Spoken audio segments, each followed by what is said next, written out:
الحمد لله نحمده ونستعينه ونستغفره ونؤمن به ونتوكل عليه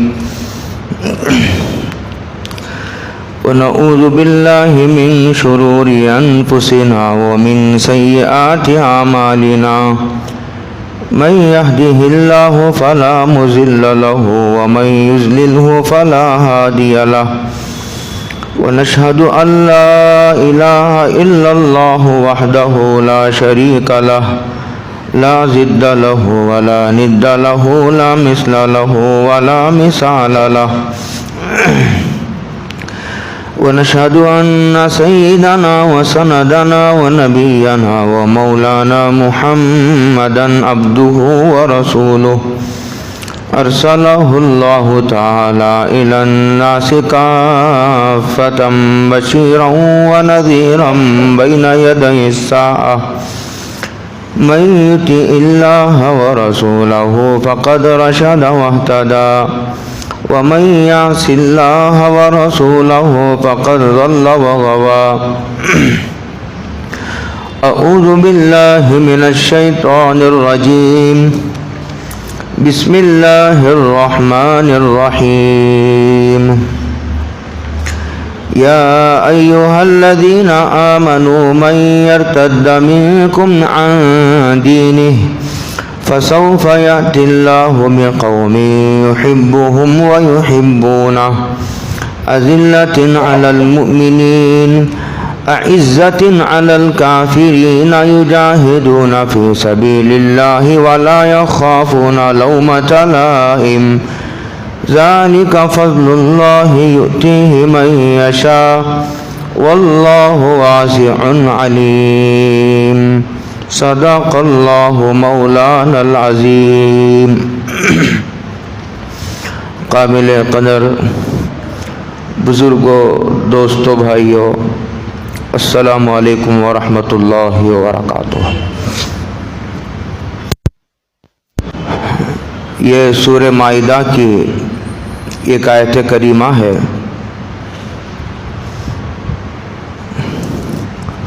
قرآن کریم میں دو قسم کی آیات ہیں. بعض آیتیں وہ ہیں جس میں اللہ رب العالمین کا جمال ٹپکتا ہوا نظر آتا ہے، شفقت و رحمت و مہربانی اس سے ظاہر و عیاں ہوتی ہے.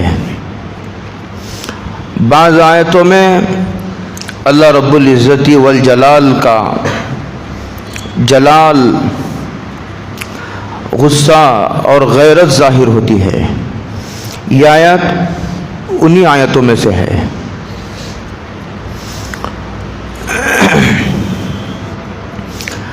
اللہ یوں ارشاد فرماتے ہیں کہ اے ایمان والو، من یرتد منکم عن دینہ،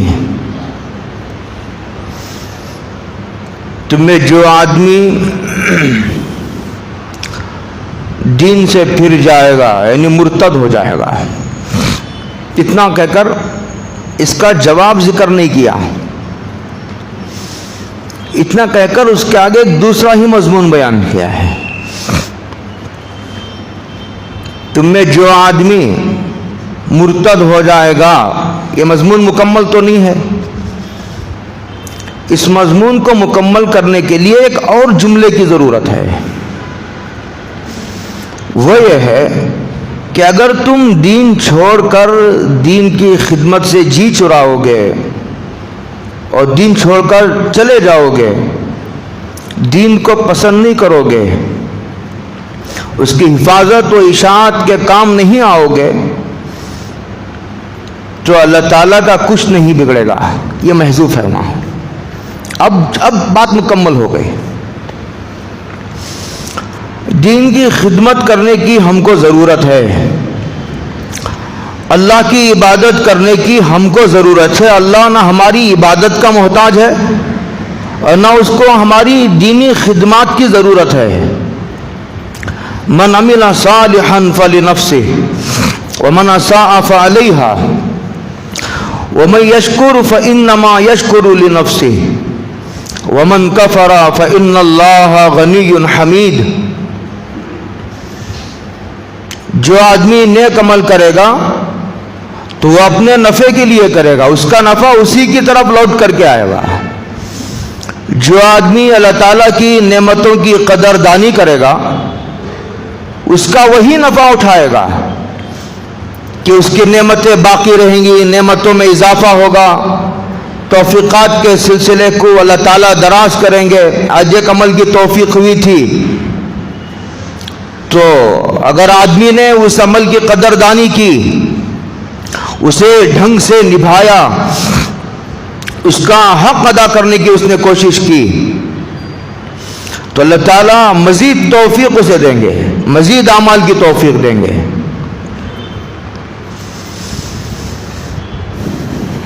ایک حدیث قدسی ہے جس میں انسان کے عقیدے اور خیالات کے قبلے کو درست کرنے کی کوشش کی گئی ہے۔ قرآن مجید علمی کمزوریوں کو بھی دور کرتا ہے اور عمل سے تعلق رکھنے والی کوتاہیوں پر بھی کلام کرتا ہے اور اخلاقی گراوٹوں کی طرف بھی توجہ دلاتا ہے۔ اسی طرح خیالات کے قبلے کو درست کرنے کی کوشش بھی کرتا ہے کہ کسی آدمی کے ذہن میں یہ خیال نہ پیدا ہو کہ رہے ہم نہیں کریں گے تو پھر کون دین کا کام کرے گا، دیکھتے ہیں اگر میں چندہ نہیں دوں گا تو مدرسہ کیسا چلے گا، دیکھتا ہوں اگر میں نے اس کی مدد نہ کی تو کون آتا ہے مدد کرنے کے لیے۔ اس طرح کے خیالات کو درست کیا گیا ہے، فکر کی خیالات کی کجی اور ٹیڑھے پن کو ٹھیک کرنے کی اس میں کوشش کی گئی ہے۔ یہ اللہ تعالیٰ کی بڑی مہربانی ہے کہ اللہ ایمان بھی دیتے ہیں، ایمان کو خراب کرنے والی چیزوں سے خود آگاہ کرتے ہیں، بلندیوں تک لے جاتے ہیں اور پہاڑ کی چوٹیوں سے گرنے والے اسباب کی نشاندہی بھی فرماتے ہیں۔ اگر ان اسباب کے قریب جاؤ گے تو پہاڑ کی چوٹیوں سے گر کر ٹکڑے ہو جاؤ گے۔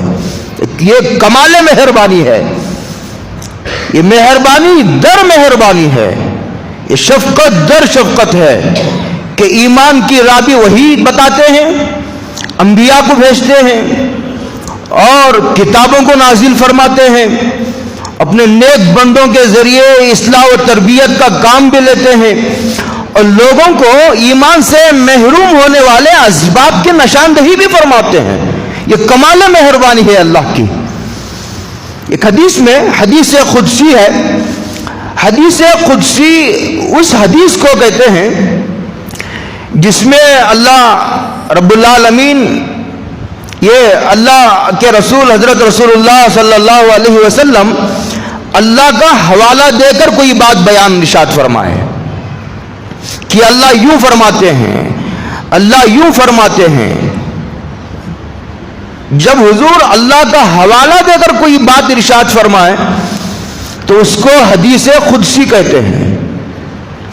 حضرت رسول اللہ صلی اللہ علیہ وسلم نے ارشاد فرمایا کہ اللہ یوں فرماتے ہیں، بڑی طویل حدیث ہے اور سند کے اعتبار سے بڑے اعلیٰ درجے کی حدیث ہے اور حدیث کی متعدد کتابوں میں یہ حدیث سند کے ساتھ موجود ہے۔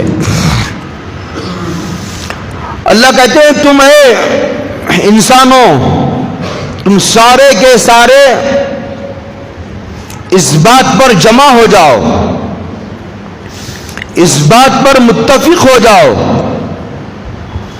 کہ ہم سب مل کر کے اللہ کی نافرمانی کریں گے، ہم سب مل کر کے اللہ کے خلاف علم بغاوت بلند کریں گے، ہم نمازیں نہیں پڑھیں گے، ہم روزہ نہیں رکھیں گے، ہم زکوٰۃ نہیں دیں گے، ہم دین کی خدمت نہیں کریں گے۔ سب مل کر کے لوگوں نے یہ فیصلہ کر لیا۔ اللہ کہتے ہیں کہ میری جلالت شان میں رتی برابر کمی نہیں آتی، اور آگے کہتے ہیں اگر تم سب مل کر کے یہ فیصلہ کر لو کہ ہم سب کو اللہ کی فرما برداری کرنی ہے تو اللہ کہتے ہیں تب بھی میرے شان میں میری بلندیوں میں رتی برابر اضافہ نہیں ہوتا. میں تو بے نیاز بادشاہ ہوں. نہ تمہاری عبادتوں سے مجھے کوئی نفع پہنچتا ہے نہ تمہاری نافرمانیوں اور بغاوتوں سے میرا کوئی نقصان ہوتا ہے. عبادتوں کا نفع بھی تمہاری ہی طرف لوٹتا ہے. اگر نافرمانی کرو گے تو اس کا نقصان تم کو ہی اٹھانا پڑے گا. یہ حدیث قدسی کا خلاصہ ہے. طویل حدیث ہے اور بھی اس میں مضامین ہے. موقع اور مضمون کے مناسبت سے اتنے ہی ٹکڑے کے نقل کرنے کی ضرورت ہے. کیسی اللہ تعالیٰ کی اس میں غیرت اور کیسی بے نیازی اور کیسا اللہ تعالیٰ کا اس میں اللہ تعالیٰ کا جلال ٹپکتا ہوا نظر آتا ہے کہ ایمان والو تم میں جو آدمی دین سے پھر جائے گا یعنی مرتد ہو جائے گا. ایک تو یہ ہے کہ آدمی کھلم کھلا یہ اعلان کرے کہ میں آج سے اسلام چھوڑ کر میں نے عیسائیت قبول کر لی ہے, میں نے یہودیت اختیار کر لی ہے اور میں ہندو بن گیا ہوں یا میں نے کسی دوسرے مذہب کو اختیار کر لیا ہے, مجھے وہ مذہب پسند ہے. آدمی اس طرح کہتا ہے یہ تو کھلم کھلا مرتد ہونا ہے. یہ ارتداد کی اعلیٰ اور بالکل واضح اور ظاہری قسم ہے. اس کے سمجھنے میں کوئی شبہ نہیں ہوتا. ایک اور بات ہے کہ ایک آدمی زبان سے تو نہیں کہتا کہ مجھے اسلام پسند نہیں ہے اور مجھے قرآن کی یہ آیتیں پسند نہیں ہیں, مجھے اسلام کے یہ احکامات پسند نہیں ہے, مجھے اعتراضات ہیں. اس کے دل میں خلجانات ہیں, اس کے دل میں وسوسے ہیں, اس کے دل میں شبہات ہیں. اسے شرع صدر کی جو کیفیت حاصل ہونی ہے وہ اسے حاصل نہیں ہے. اب بظاہر وہ مسلمانوں کے خاندانوں میں گھروں میں پیدا ہوا اور اس کا نام مسلمانوں کا ووٹنگ لسٹ میں اس کا نام مسلمانوں کی فہرست میں چڑھا ہوا ہے, مسلمانوں کے خاندانوں میں اس کی شادی ہو رہی ہے, سارے لوگ یہ سمجھ رہے ہیں کہ مسلمان ہے, لیکن چونکہ اندر سے اسے قرآن کریم کی بعض آیتوں پر شبہ ہے, اسے طلاق کا قانون پسند نہیں ہے, اسے خلا کا قانون منظور نہیں ہے, اندر سے دل میں یہ بات اس کے ہے کہ سود حلال ہوتا تو کتنا اچھا ہوتا. دیکھیں عیسائیوں نے کتنی ترقی کی, دیکھو مغربی ممالک نے, امریکہ والوں نے, لندن والوں نے, کینیڈا والوں نے, جرمنی والوں نے سود کی بنیاد پر کتنی ترقی کی. بڑی بڑی ان کی کمپنیاں ہیں, تجارتیں ہیں. یہ آدمی کے اندر خزانات پڑ رہے ہیں, اسے پردے کا نظام منظور نہیں ہے, اندر اعتراض ہے. یہ کیا عورت کی صلاحیتوں کو مفلوج کر دینا ہے. عورت کا کمال تو یہ ہے کہ مرد کے شانہ بشانہ کھڑے ہوں, ہر میدان میں مرد کے قدم بقدم وہ چلے. اس طرح کے خیالات اندر پیدا ہو رہے ہیں اور پڑ رہے ہیں. یہ تو یہ ہے کہ خیالات آ گئے گزر گئے, وسوسے آئے اور چلے بھی گئے. یہ تو ہے کہ وسوسے آئے اور ان وساوس نے جگہ بنا لی. یہ آدمی اسے پروان چلاتا رہا, دل میں جماتا رہا, اسے پالتا رہا, یہاں تک کہ وہ خیالات مضبوط ہو گئے, وہ اس کے خیالات کا حصہ بن گئے. ایسے خیالات آئے دن مسلمانوں کے دلوں میں پیدا ہوتے رہتے ہیں. تو علماء نے لکھا ہے کہ اس کو کہتے ہیں ارتداد ذہنی, کہ وہ آدمی بھی مرتد ہو گیا لیکن سمجھ رہا کہ میں مسلمان ہوں. اسی لیے میں ہمیشہ کہا کرتا ہوں یہ بات کہ دین پر عمل کرنا نہ کرنے کا نمبر تو بات کا ہے. دین پر عمل نہ کرنے کے نتیجے میں آپ بتاؤں گا آپ کو انشاءاللہ، دین پر عمل نہ کرنے کے نتیجے میں آدمی کافر تو نہیں ہوتا. جیسے ایک آدمی نماز کی فرضیت کا معتقد ہے اور اس بات کو دل کی گہرائیوں سے مانتا ہے کہ نماز فرض ہے، روزہ فرض ہے، زکوٰۃ فرض ہے، حج فرض ہے اور دیگر عبادتوں کے تعلق سے وہ اسلام کے قانون کو دل سے تسلیم کرتا ہے، زبان سے نہیں. ہمارے ایک بزرگ نے بڑی اچھی بات کہی. انہوں نے کہا کہ یہ ایمان کا فاصلہ ایک بالشت کا ہے. ایمان کا فاصلہ ایک بالشت کا ہے کہ زبان کا بول دل میں اتر جائے. جو زبان پر وہی دل میں. ایسا نہیں کہ زبان سے کچھ بول رہا ہے دل میں کچھ چھپا ہوا ہے. قرآن کریم نے ایک عجیب بات کہی اور یہ کہا لن ینال اللہ لحومها ولا دماؤها ولکن ینالہ التقوی منکم. کہا کہ مخلوق کے سامنے ظاہر داری چل جاتی ہے، مخلوق کے سامنے تم اپنے خیالات کو چھپا سکتے ہو، لیکن تم اللہ سے اپنے خیالات کو کیسے چھپاؤ گے، اس پر کیسے پردہ ڈالو گے. ظاہر داری مخلوق کے سامنے چل جاتی ہے لیکن اللہ کے اپنے خالق و مالک کے سامنے وہ جو ہے ظاہر داری نہیں چلا کرتی. لن ینال اللہ لحومها ولا دماؤها ولکن ینالہ التقوی منکم. یہ جو ارتداد کی قسم ہے، اندر سے خلجانات، یہ جو نیٹ پر جو یہودیوں کے طرف سے اور مختلف گمراہ فرقوں کے طرف سے نیٹ پر ہزاروں بلکہ لاکھوں ویب سائٹ ہیں، اس میں کبھی قرآن کے متعلق اعتراضات، کبھی اللہ کے متعلق اعتراضات، کبھی انبیاء اور نبی قیامت، کبھی قبر، کبھی فلاں کسی مسئلے کو لے کر یہ لوگوں کے اور مسلمانوں کے دلوں میں ایک شبہ کی کیفیت پیدا کرنا چاہتے ہیں اور ہماری معلومات کی حد تک وہ اپنے اس مشن میں کامیاب بھی ہیں. اس لیے کہ ایک بات اچھی طرح سمجھ لینی ہے، ایمان ایک باطنی حقیقت کا نام ہے. ایمان ایک باطنی حقیقت کا نام ہے. آدمی کے دل میں یہ شبہ کی کیفیت پیدا ہو جانے سے بھی آدمی کافر ہو جاتا ہے.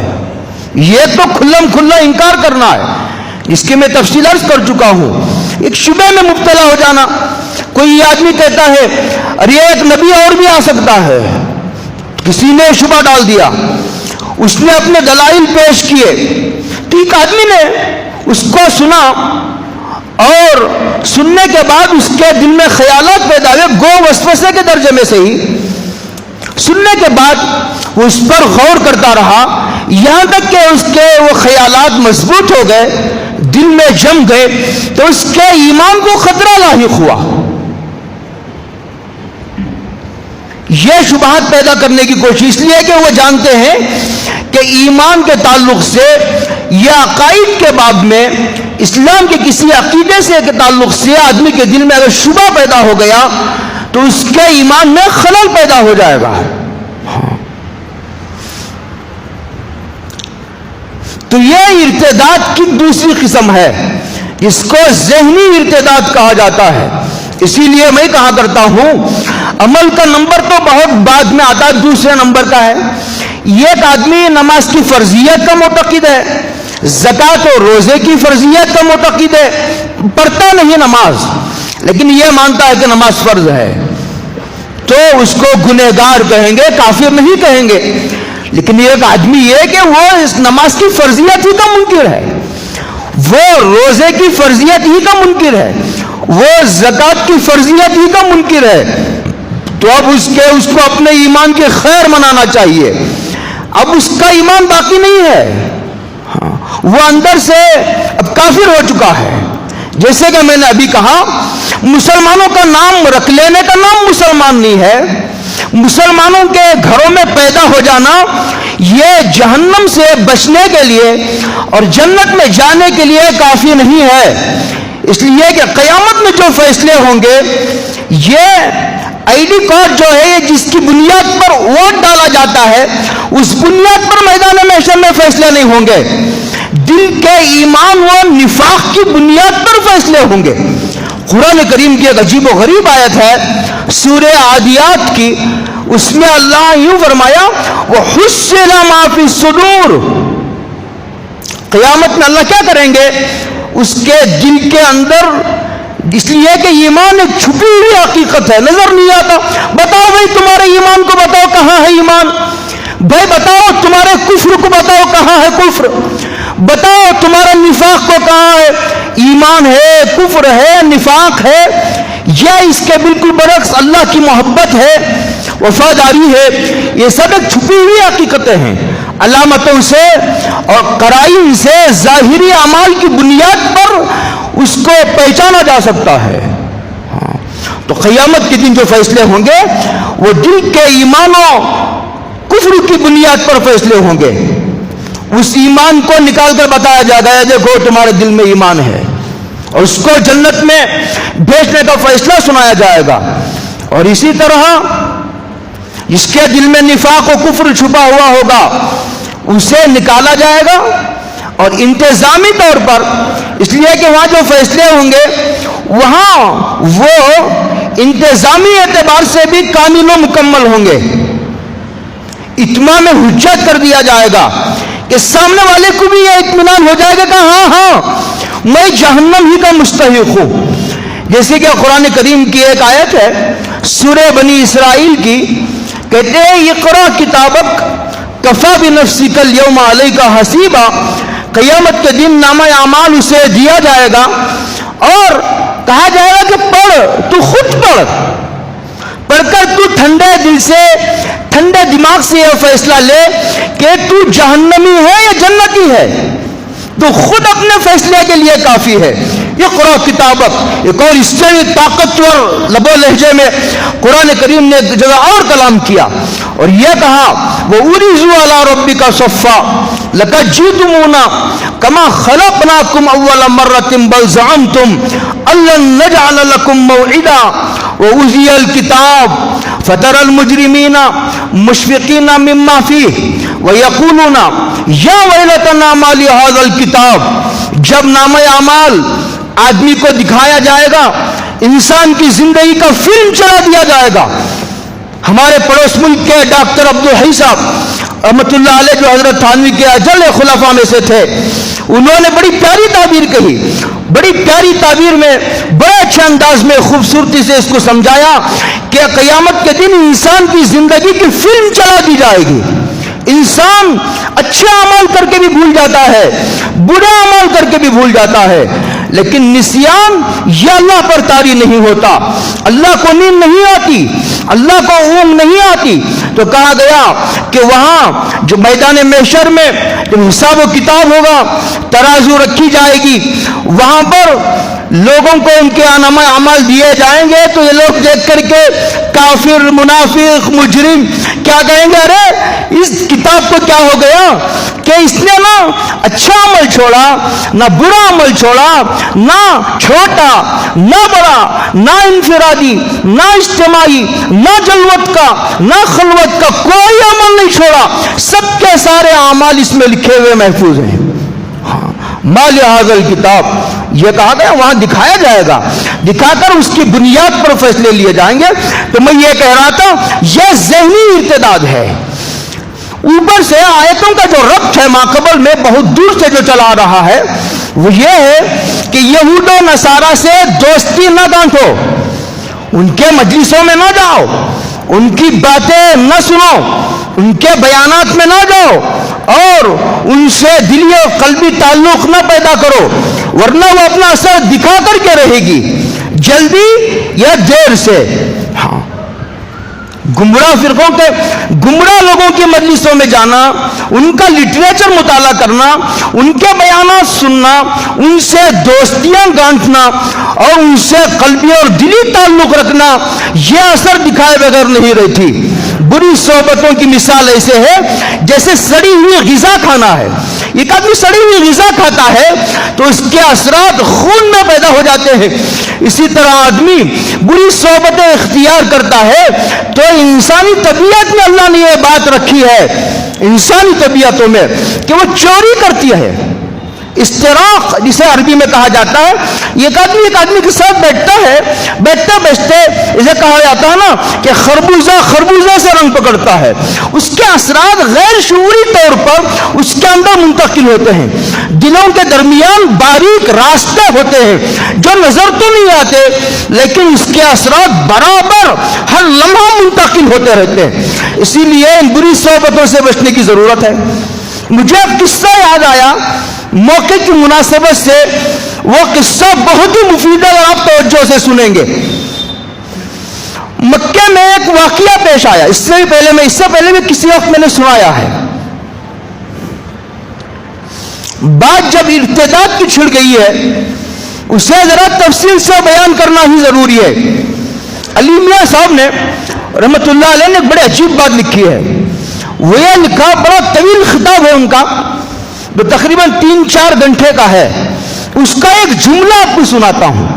انہوں نے کہا پہلے جب آدمی کافر ہوتا تھا یا عیسائیت قبول کر لیتا تھا، یہودیت اختیار کر لیتا تھا، تو وہ یہ کہہ کر کہ بھائی مجھے اسلام پسند نہیں ہے، اسلام چھوڑ کر الگ ہو جاتا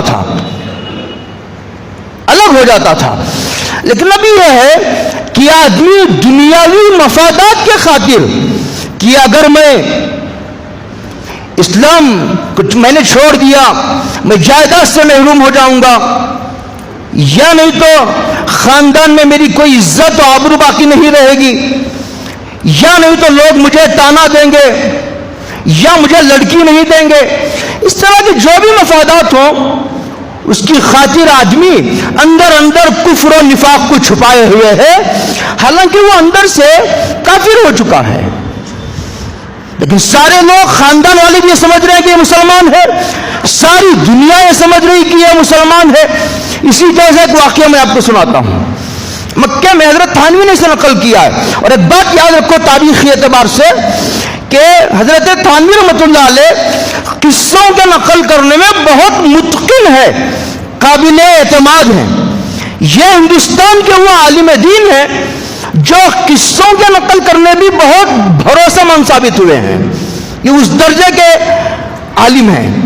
تو حضرت تھانوی رحمۃ اللہ علیہ نے اپنے خطبات میں اس واقعے کو نقل کیا ہے۔ مکے میں ایسا ہوتا ہے، آج بھی ہوتا ہے ایسا، قبرستان میں ایک آدمی کو دفن کر دیا، چند دن کے بعد پھر وہ اس قبر کو کھود کر کے پھر دفن کرتے ہیں، ایسا ہوتا ہے۔ یہ موقع غالباً حج کا تھا، کہتے ہیں کہ اس وقت ایک آدمی کا انتقال ہوا جو شیخ دہان کے نام سے مشہور تھے۔ دہان کہتے ہیں تیل بیچنے والے کو، انتقال ہو گیا۔ جب انتقال ہوا تو ان کو نہلا دھلا کر کے اسلامی روایات کے مطابق ان کو دفن کیا گیا مکے کے قبرستان میں۔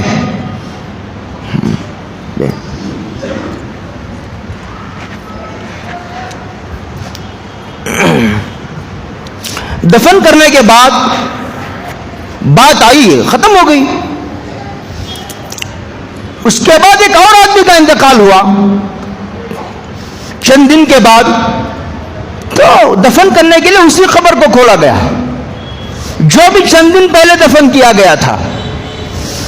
کہتے ہیں کہ جب قبر کھولی گئی تو اس قبر میں وہ شیخ دہان تو نہیں تھے، لیکن ایک عیسائی لڑکی وہاں سو رہی ہے، عیسائی لڑکی کی لاش رکھی ہوئی ہے۔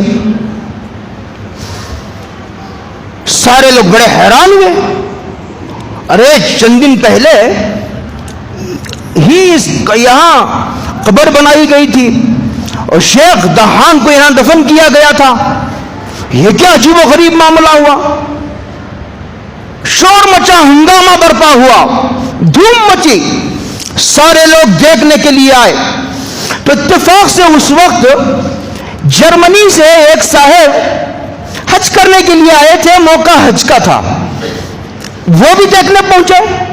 انہوں نے کہا کہ یہ لڑکی کو تو میں پہچانتا ہوں، یہ لڑکی میری شاگردہ ہے، میں نے اس کو پڑھایا ہے، اور یہ لڑکی جرمنی کی رہنے والی ہے اور میں بھی جرمنی کا رہنے والا ہوں، وہاں ایک بہت بڑا چرچ ہے، اس کا جو فادر ہے کہتے ہیں کہ اس کی لڑکی ہے، اس نے ابھی قریب میں اسلام قبول کیا تھا، مجھ سے اسلام کے بارے میں وہ کچھ تعلیمات حاصل کر رہی تھی، اس نے اس کی جو وہ وضاحت کی اور صفائی پیش کی۔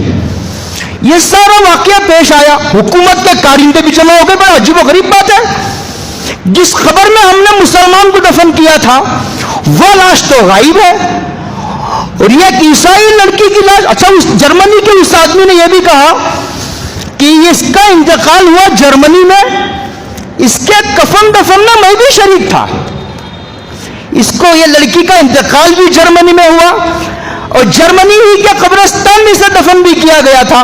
اس کے لیے بھی بڑا عجیب و غریب معاملہ تھا۔ دو باتیں ہوئی، دو باتیں طے ہوئی مشورے سے۔ یہ کیا ہوا، حکومتی سطح پر ایک جماعت تشکیل دی گئی اور یہ کہا گیا کہ ایک جماعت جرمنی کو جائے اور وہ جو آدمی ہے وہ آدمی اس کا سرپرست رہے گا، اس کی سرپرستی میں اور اس کی عمارت میں یہ قافلہ عرب کا، مکے کا، وہ جرمنی کا سفر کرے گا اور اس کی ساری تفصیلات جمع کر کے حکومت کے سامنے پیش کرے گا۔ ایک جماعت جرمنی کو بھیجی گئی، وہ جماعت وہاں جا کر کے اس کے والد سے ملی اور پھر اس وقت پتہ نہیں وہ فوٹو لینے کا کیا طریقہ رہا ہو، خبر سے اس کی خبر کھولی گئی، اس کی فوٹو لی گئی اور پھر اس کے بعد وہ پورا قافلہ مکہ واپس آیا۔ وہاں جا کر کیا دیکھتے ہیں کہ جب وہ جرمنی پہنچے تو جرمنی میں جب وہ لڑکی کی قبر کھولی گئی تو اس کی قبر میں اس شیخ کی لاش رکھی ہوئی ہے جن کا انتقال مکے میں ہوا تھا، مکے کے قبرستان میں ان کو دفن کیا گیا تھا۔ واہ، وہ اس کا باپ بھی بڑا پریشان، یہ مسئلہ تو حل ہو گیا۔ پھر یہاں آیا، یہاں آ کر کے شیخ حرم کے پاس گئے اور کہا کہ دیکھو عجیب و غریب بات پیش آئی۔ تو شیخ حرم کی سرپرستی میں وہ پورا قافلہ اس کی بیوی کے پاس گیا، پردہ کرایا گیا، بیوی سے پوچھا کہ جس قبر میں آپ کے شوہر کو دفن کیا گیا تھا اس میں ایک عیسائی لڑکی کی لاش رکھی ہوئی ہے، ہمیں بتاؤ تمہارے شوہر کا کوئی ایسا عمل ہے جو مخلوق سے مخفی تھا؟ انہوں نے کہا نہیں، وہ صوم و صلاۃ کے خوب پابند تھے۔ تو انہوں نے کہا نہیں، کوئی نہ کوئی بات ہوگی، اب سوچو، اپنے دماغ پر زور ڈالو۔ تو وہ سوچتی رہی، اپنے دماغ پر زور ڈالتی رہی اور خیالات کو ادھر سے ادھر کیا۔ تو اس نے شیخ حرم کو اشارہ کر کے کہا آپ اکیلے ذرا ادھر آ جاؤ، میں یہ بات تم سے تنہائی میں کہنا چاہتی ہوں، یہ بات پردے کی ہے۔ تو اچھا، پردہ کرایا گیا۔ اس نے کہا کہ میرے شوہر جب بھی مجھ سے ملاقات کرتے تو یہ کہتے کہ عیسائیوں کے ہاں بیوی سے ملنے کے بعد غسل کرنا ضروری نہیں ہے۔ یہ بات یہودیوں عیسائیوں کے بہت اچھی ہے، اس میں کوئی حرج نہیں ہے کہ جب بھی بیوی سے ملو غسل کرو، جب بھی بیوی سے ملو غسل کرو۔ یہ بڑی تنگی کی بات ہے، بڑا حرج واقع ہوتا ہے۔ یہ اس نے کہا، کہ مسئلہ حل ہو گیا۔ شیخ حرم نے کہا مسئلہ حل ہو گیا۔ یہ بات تھی کہ اسلام کی ایک حکم پر اسے شبہ تھا، اس شبہ کا یہ انجام ہوا کہ اللہ تعالیٰ نے اس کی لاش کو اٹھا کر جرمنی میں پھینک دیا، اور جس کے دل کی گہرائیوں میں ایمان اتر چکا تھا، راسخ ہو گیا تھا، اس کی لاش کو اٹھا کر کے اللہ تعالیٰ نے مکے منتقل کر دیا۔ اور پتہ نہیں آج بھی کتنوں کی لاشیں مکے سے جرمنی منتقل ہو رہی ہے اور کتنی لاشیں جرمنی سے مدینہ منتقل ہو رہی ہے۔ یہ معاملہ تو عالم غیب کا ہے، کبھی کبھی اللہ دکھا دیتے ہیں۔ تو اس نے ایمان قبول کیا، اس کی لاش کو سچا پکا ایمان تھا، اس کا مخلص تھی اپنے ایمان میں، اللہ نے مکہ منتقل کر دیا۔ تو میں کہہ رہا تھا کہ نجات دل کے ایمان کی بنیاد پر ہوگی، یہ اسلام کے ظاہری اعمال کی بنیاد پر نہیں ہوگی۔ اس سے گزشتہ جمعہ میں نے، اس سے پہلے حضرت مہدی کی 42 علامتیں میں نے بیان کی ہیں۔ اور اس گزشتہ جمعہ میں نے حضرت عیسیٰ کی علامتیں بیان کی ہیں، اور اس جمعہ میں نے ان دونوں کی علامتیں بیان کرنے کے بعد آج اس نقطے پر آیا ہوں کہ آدمی مرتد کیوں ہوتا ہے، آدمی ارتداد کی طرف کیوں جاتا ہے، اس کے اسباب کیا ہیں، اور کلمے والی موت حاصل کرنے کے اسباب و اعمال کیا ہیں۔ اس سے بہت پہلے 3 4 6 مہینے پہلے میں نے اسباب استقامت پر طویل خطاب کیا 2-3 جمعہ، جس پر غالباً میں نے 30 اسباب کو جمع کیا ہے قرآن و حدیث کی روشنی میں، جن کو اختیار کرنے سے اللہ کی ذات سے امید ہے کہ اللہ کلمے والی موت نصیب کریں گے۔ تو یہ واقعہ دلوں کو دہلا دینے والا واقعہ ہے کہ آدمی اندر سے منافق ہے، کافر ہے، تو پھر ایسا حشر ہوتا ہے۔ کبھی اللہ نے دنیا میں بتا دیا تو پتا چلا، ورنہ پتا ہی نہیں چلتا، آخرت میں فیصلے ہوں گے۔ تو یا ایھا الذین آمنو، ایمان والو، تم میں جو آدمی مرتد ہو جائے وہ اللہ کا کچھ نہیں بگاڑے گا، وہ خود اپنا نقصان کرے گا۔ من یرتد منکم عن دینہ، اس میں اشارہ ہے، بڑا لطیف گہرا اشارہ ہے، وہ یہ ہے کہ ایمان لانے کے بعد 3 باتیں تفصیل سے بیان کر کے ختم کروں گا، اس پر تفصیلی کلام پھر کریں گے۔ 3 بنیادیں ترتیب سے سن لو۔ نجات ایمان کی بنیاد پر ہوگی، یہ اس وقت ہوگی جب موت کے وقت ایمان باقی بھی رہے، اور موت کے وقت ایمان باقی رہتا ہے اعمال کی پابندی کرنے سے۔ حدیث پاک میں آتا ہے ایمان ننگا ہے، اسے کپڑے پہنو، یہ حدیث ہے۔ مطلب یہ ہے، یہ جو لوگ کہتے ہیں کہ ارے ہمارے پاس ایمان ہے، ہم جنت میں کبھی نہ کبھی ضرور جائیں گے، صاحب جنت میں تو ضرور جاؤ گے، لیکن اس وقت جاؤ گے جنت میں جب مرتے وقت ایمان باقی بھی رہے۔ یہ جو اعمال کو جاری کیا گیا ہے، مشروع کیا گیا ہے، یہ ایمان کو باقی رکھنے کے لیے مشروع کیا گیا ہے۔ ایمان، یہ اعمال کو بیکار مشروع نہیں کیا گیا۔ اعمال کی کا اہتمام کرو گے، ایمان باقی رہے گا، اور اعمال کی توفیق ملتی ہے اس وقت جب دل میں اللہ کی محبت ہو اور اللہ کا خوف ہو۔ آگے آیت میں اسی کے بارے میں جو وہ تفصیل آ رہی ہے۔ آگے یہ 3 ترتیب سے ایک دوسرے کے ساتھ جڑے ہوئے ہیں۔ ہم آگے باقی اجزاء پر پھر انشاءاللہ تفصیل سے کلام کریں گے۔ حدیث پاک میں آتا، بعض روایتوں میں آتا ہے، یہ بعض بزرگوں کا کشف ہے کہ میدان عرفات میں کسی نے شیطان کو دیکھا، وہ بہت، اس کی کمر جھکی ہوئی ہے۔ اس نے پوچھا کمر کیوں جھکی ہوئی ہے؟ اس نے کہا یہ جو لوگ دعا کرتے ہیں نا، اے اللہ خاتمہ بالخیر فرما، یہ اعتبار خاتمے کا ہے، اعتبار اور خاتمے کی خبر نہیں، یہ اعتبار خاتمے کا ہے اور انجام کی خبر نہیں۔ اسی لیے کسی کو حقیر سمجھنے کی رتی برابر گنجائش نہیں ہے، رتی برابر گنجائش نہیں۔ تو شیطان کی کمر جھک جاتی ہے جب آدمی یہ دعا کرتا ہے، اے اللہ خاتمہ بالخیر فرما۔ یہ شیطان ہی اپنے زبان سے کہتا ہے۔ بات لمبی ہو گئی، آگے باقی اجزاء پر ہم تفصیل سے کلام کریں گے، اس لیے کہ یہ زمانہ ارتداد کا زمانہ ہے۔ کیا کوئی عیسیٰ ہونے کا دعویٰ کر رہا ہے، کوئی مہدی ہونے کا دعویٰ کر رہا ہے، اور اس طرح ارتداد کے اسباب پھیل گئے ہیں۔ اس پر اس کے اسباب اور اس سے بچانے والے اعمال پر تفصیل سے روشنی ڈالنے کی ضرورت پیش آ گئی ہے۔ اللہ تعالی عمل کی توفیق عطا فرمائے۔ وآخر دعوانا الحمدللہ رب العالمین۔